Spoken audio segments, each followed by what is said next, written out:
నమస్తే. ఈరోజు మన స్టూడియోలో ప్రముఖ ఆధ్యాత్మికవేత్త ఆస్ట్రాలజర్ బ్రహ్మశ్రీ సుభాష్ శర్మ గారు మనతో ఉన్నారు. గురువుగారితో మాట్లాడేద్దాం. నమస్కారం గురుగారు. శ్రీమాత్రేనండి. గురుగారు, నవంబర్ మాసం విశేషంగా తులారాశి వాళ్ళ పరిస్థితి ఏంటి, వీళ్ళ స్థితిగతులు ఎలా ఉంటాయి, ఓవరాల్గా వీళ్ళు ఈ మాసం ఎలాంటి జాగ్రత్తలు తీసుకోవాలి కూడా తెలియజేస్తాను. ముందుగా ప్రేక్షకులందరికీ శ్రీమాత్రే నమః, శ్రీ గురుభ్యో నమః. నమో దేవ్యై మహాదేవ్యై శివాయై సతతం నమః. నమ ప్రకృత్యై భద్రాయై నిహితాం ప్రణతాస్మిత. తులారాశికి రాస్యాధిపతి శుక్రుడు అవుతూ ఉంటాడు. తులారాశిలో జన్మించినటువంటి జాతకులు మహర్జాతకులు అని చెప్పుకోవచ్చు.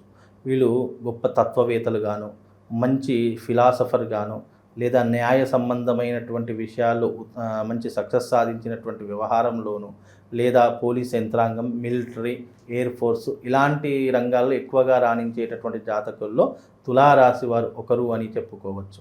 ఈ తులారాశి వారిలో జన్మించినటువంటి జాతకులు మంచి ఆశాపరమైనటువంటి జీవితాన్ని అనుభవిస్తూ ఉంటారు. మంచి లగ్జరీ లైఫ్ని అనుభవించేటటువంటి తరహాలో ఉంటూ ఉంటారు. వీళ్ళ మైండ్ సెట్ ఎలా ఉంటుంది అని అంటే కనుక జీవితం మంచి ఎంటర్టైన్మెంట్గా వెళ్ళాలి. జీవితంలో ఎప్పుడు కూడా ఆనందం, సంతోషం అనేటటువంటిది ఉంటూ ఉండాలి. దానితో పాటు డబ్బును సంపాదించాలి, డబ్బుతో మనం ఎంజాయ్ చేయాలి, మంచి సెలబ్రిటీ స్టేటస్ని సాధించాలి, 10 మందిలో ప్రత్యేకమైన గుర్తింపును సాధించాలి అనేటటువంటి వ్యక్తిత్వం కలిగినటువంటి వారు ఈ తులారాశి వారు అని చెప్పుకోవచ్చు. తులారాశిలో జన్మించినటువంటి జాతకులు ఎవరైతే ఉన్నారో వాళ్ళ జీవితంలో సంతోషము, ఆనందము, ఐశ్వర్యము ఇవి ఎక్కువగా అనుభవించేటటువంటి జాతకుల్లో తులారాశి వారు ఒకరు అని చెప్పుకోవచ్చు.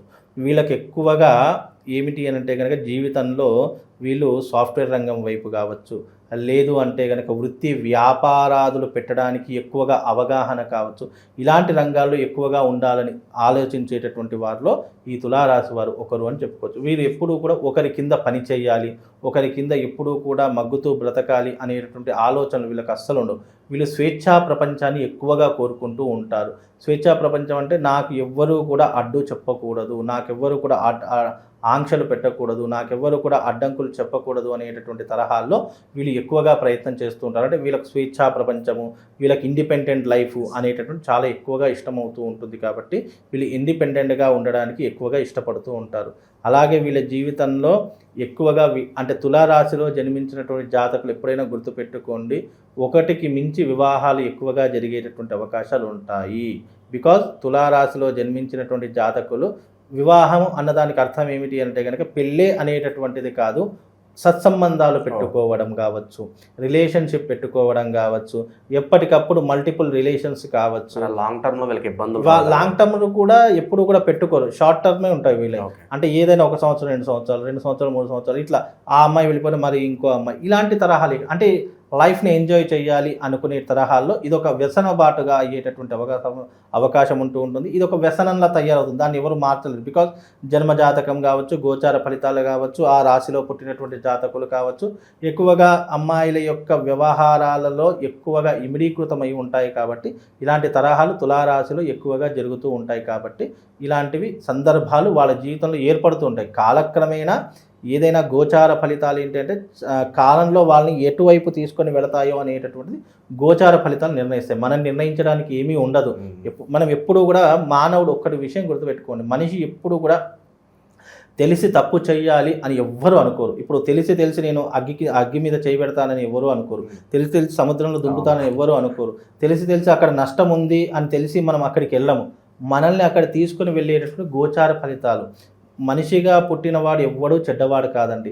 ఎప్పుడైనా కాలము, సమయము, సందర్భము, అవకాశము మనిషిని ఏ రకంగా తీర్చిదిద్దుతుంది అనేటటువంటిది మనిషి యొక్క జీవితం తప్ప, చెడ్డవాడు మంచివాడు అనేటటువంటి పరిస్థితుల యొక్క ప్రభావం వల్లనే ఏర్పడుతుంది తప్ప ఏ మనిషి ప్రపంచంలో చెడ్డవాడు అనేటటువంటి వాడే ఉండడు. చెడ్డవాడు అని అనిపించుకోవడానికి కాలము, సమయము, సందర్భము, వ్యవహారము, అక్కడ ఉండే సిచ్యువేషన్సే మనిషిని మంచివాడు చెడ్డవాడని గుర్తిస్తాయి తప్ప చెడ్డవాడు అనేవాడు ఉండడు. కాబట్టి ఈ యొక్క సమయ సందర్భాలు, గోచార ఫలితాలు అతను ఎక్కడికి తీసుకుని వెళ్తాయో ఆ రకమైనటువంటి పద్ధతులే ఉంటాయండి. ఓకే. ప్రస్తుత మాసం ఎలా నడుస్తుంది వీళ్ళ పరిస్థితి ఏంటంటే? ప్రస్తుతంలో ఈ మాసంలో వీళ్ళకు అద్భుతమైనటువంటి ఫలితాలు ఉంటాయని చెప్పుకోవచ్చు. వృత్తి వ్యాపారాదుల్లో మంచి లాభాలు సంపాదిస్తూ ఉంటారు. వివాహం కానటువంటి వారికి వివాహం జరుగుతూ ఉంటుంది. ఈ మాసంలో తప్పకుండా నిశ్చితార్థం కావచ్చు, లేదా పూల్ పనులు కావచ్చు, ఏదో ఒక విధానం వాళ్ళ జీవితంలో జరిగేటటువంటి అవకాశాలు, లేదా కనీసము పెళ్లి చూపులైనా జరిగేటటువంటి సమయాలు ఈ మాసంలో ఏర్పడుతూ ఉంటాయి. ఇక వృత్తి వ్యాపారాదులలో చూసుకుంటే మంచి లాభాలు సంపాదించేటటువంటి అవకాశం ఉంటుంది. వ్యాపారాన్ని ఎక్స్పెండ్ చేసేటటువంటి అవకాశాలు ఎక్కువగా కనిపిస్తూ ఉన్నాయి. వ్యాపారాన్ని విస్తరించేటటువంటి ప్రయత్నాలు ఎక్కువగా చేస్తూ ఉంటారు. లాభాన్ని సంపాదిద్దామనేటటువంటి ఆలోచనలో ఏ రకమైనటువంటి విధానాన్ని అవలంబించాలి, ఏ రకమైనటువంటి విధానాలను పెడితే మనం వ్యాపారాన్ని ఎక్స్టెండ్ చేయవచ్చు అనేటటువంటి అంశాలు ఈ మాసంలో ఎక్కువగా జరిగేటటువంటి సూచనలు ఈ రాశి వారికి ఏర్పడుతూ ఉంటాయి. అలాగే వీళ్ళకు చదువు కావచ్చు, వృత్తి కావచ్చు, వ్యాపారం కావచ్చు, విదేశీ ప్రయాణాలు కావచ్చు, తప్పకుండా సఫలీకృతమయ్యేటటువంటి అవకాశాలు ఏర్పడుతూ ఉంటాయి.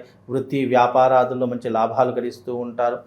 ఆర్థికపరమైనటువంటి ఇబ్బందులు కొన్నిటికి ఎదుర్కొన్నప్పటికీ కూడా వాటిని సాల్వ్ చేసుకునేటటువంటి పరిస్థితులు తప్పకుండా చక్కదిద్దుకునేటటువంటి అవకాశాలు వీళ్ళ చేతిలోనే ఉంటాయి. కాబట్టి మంచి రంగంలో స్థిరపడేటటువంటి అవకాశము, ఈ మాసంలో మంచి ఫలితాలను పొందేటటువంటి అవకాశము తులారాశి వారి యొక్క జాతకంలో ఏర్పడుతున్నాయి. కాస్త నెగిటివ్ కోణంలో చూస్తే ఇబ్బందికర పరిస్థితులు అంటే ఏం చెప్తారు? కొద్ది గొప్ప ఖచ్చితంగా ఉంటాయి కదా ఎవరికి? ఇబ్బందులు అని అంటే గనక కోర్టు కేసులు కావచ్చు, అయిన వాళ్ళతో అంటే సాన్నిహిత్యులతో ఇబ్బందులు కావచ్చు, గొడవలు కావచ్చు, లేదా మనస్పర్ధలు కావచ్చు, ఇలాంటివి ఎక్కువగా జరిగేటటువంటి అవకాశాలు ఈ తులారాశి వారి యొక్క జాతకంలో ఏర్పడుతూ ఉన్నాయి.